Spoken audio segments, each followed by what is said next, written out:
I must admit that I too, among hundreds of millions of educated people, was under the impression that the African slave trade was the sole responsibility of the Christian Europeans, the white race. That is, until I started exploring the subject in greater depth, and especially after reading an incredibly enlightening book called The Legacy of Arab Islam in Africa by John Alambila Azuma.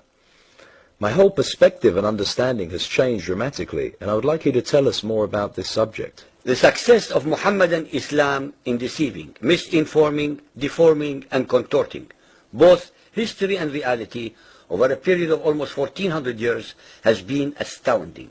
That is, until now. The greatest tragedy about this particular subject is that most of the descendants of African slavery, the black people in the Americas, around the world, as well as among the African blacks, are totally ignorant of the actual facts. Before we lose the concentration of our listeners, I would like to make the following statement and then prove it. That the worst, most inhumane and most diabolical institution of the black African slave trade was initiated, refined, perpetrated, and implemented by the Mohammedan Arabs and later aided and abetted by the black converts to Mohammedan Islam. I predict that, as usual, the two subcultures, those of denial of facts and of political correctness, will attack us without once disproving a single statement and or conclusion that we make.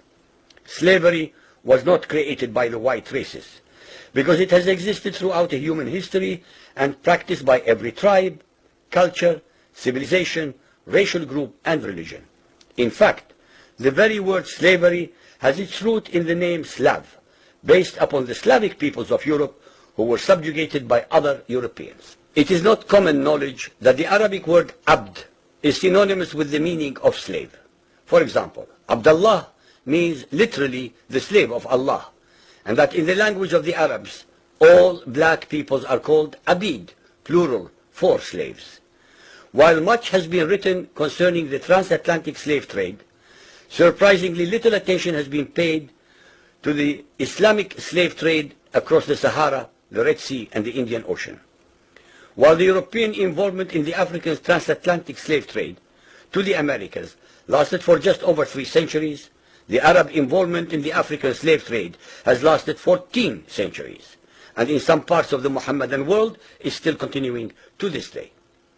The birth of Mohammedan Islam and its conquests brought about the birth of institutionalized, systematized, and religiously sanctioned slave trade on a massive and global scale.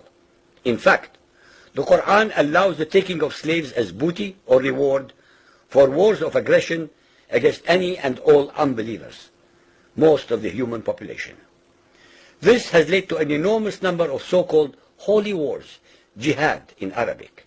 There was and is absolutely nothing holy about these wars, which are primarily to plunder, slaughter, rape, subjugate, and rob other human beings of their wealth, produce, freedom, and dignity. Mohammedan Muslim states and tribes attacked other non-Muslim groups to achieve these objectives.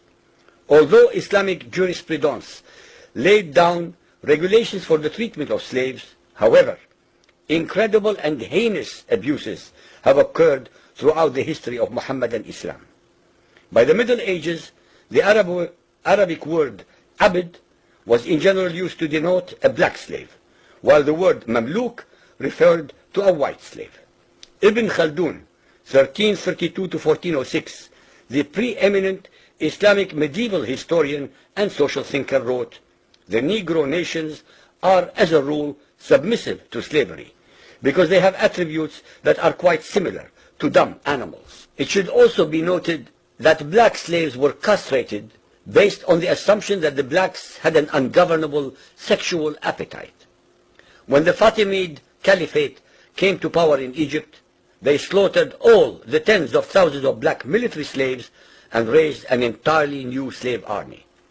Some of these slaves were conscripted into the army at age 10. From Persia to Egypt to Morocco, slave armies from 30,000 to up to 250,000 became commonplace. The Islamic slave trade took place across the Sahara Desert, from the coast of the Red Sea, and from East Africa across the Indian Ocean. The trans-Sahara trade was conducted along 6 major slave routes. Just in the 19th century, for which we have more accurate records, 1.2 million slaves were brought across the Sahara into the Middle East, as well as a further 450,000 down the Red Sea and 442,000 from the East African coastal ports. That is a total of 2 million black slaves just in the 1800s. At least 8 million more were calculated to have died before reaching the Muslim slave markets. A comparison of the Islamic slave trade to the American slave trade reveals some extremely interesting contrasts. While 2 out of every 3 slaves shipped across the Atlantic were men, the proportions were reversed in the Islamic slave trade. 2 women for every man were enslaved by the Muslims. While the mortality rate of slaves being transported across the Atlantic was as high as 10%, the percentage of slaves dying in transit in the Trans-Sahara and East African slave market was a staggering 80 to 90%. While almost all the slaves shipped across the Atlantic were for agricultural work, most of the slaves destined for the Muslim Middle East were for sexual exploitation as concubines, in harems, and for military service. While many children were born to the slaves in the Americas, the millions of their descendants are citizens in Brazil and the United States of today. Very few descendants of the slaves that ended up in the Middle East survive.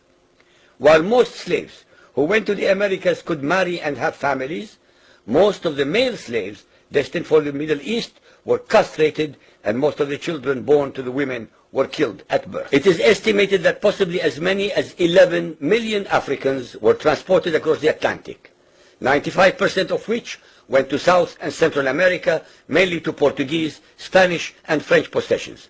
Only 5% of the slaves ended up in what we call the United States today. However, a minimum of 28 million Africans were enslaved in the Muslim Middle East.